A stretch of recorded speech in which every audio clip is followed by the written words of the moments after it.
d'avoir fait le profil de deux conjoints qui avaient une entreprise ensemble. Et moi, je m'en allais là avec mon chapeau de consultante et je me suis rendu compte en faisant le débriefing, j'avais fait le débriefing du conjoint, puis là, j'ai fait celui de sa conjointe après. Puis là, j'ai vu qu'il y avait vraiment une problématique importante. Il y avait des difficultés, puis je me disais, mon Dieu, on dirait que j'ai mon chapeau de médiatrice.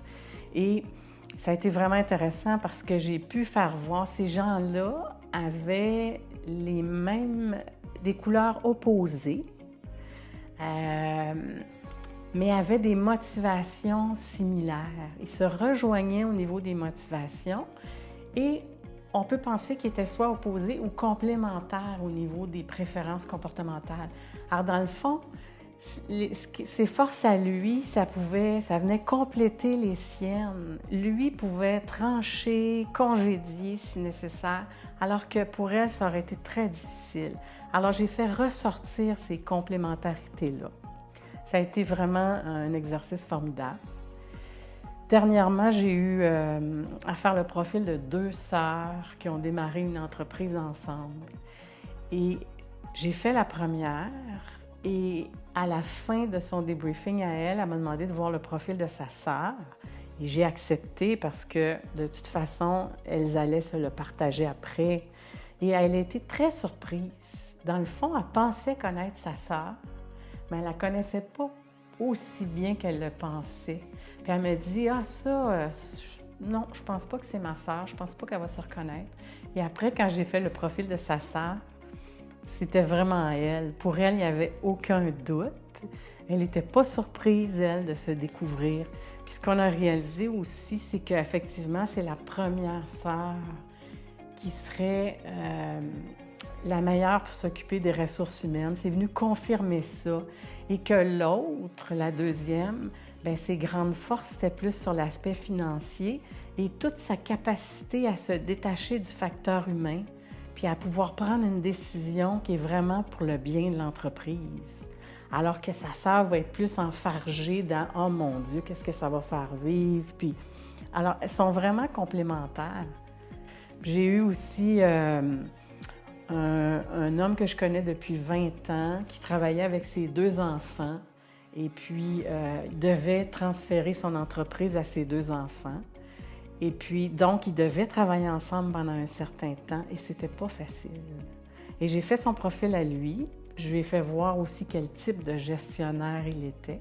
C'est intéressant vraiment pour un entrepreneur de connaître ses forces, ses limites comme gestionnaire.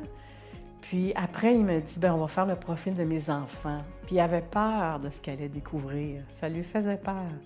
Et puis finalement, ça a fait qu'il a mieux compris que c'était important pour ses enfants d'avoir du plaisir dans leur travail, alors que lui n'a pas ce besoin-là.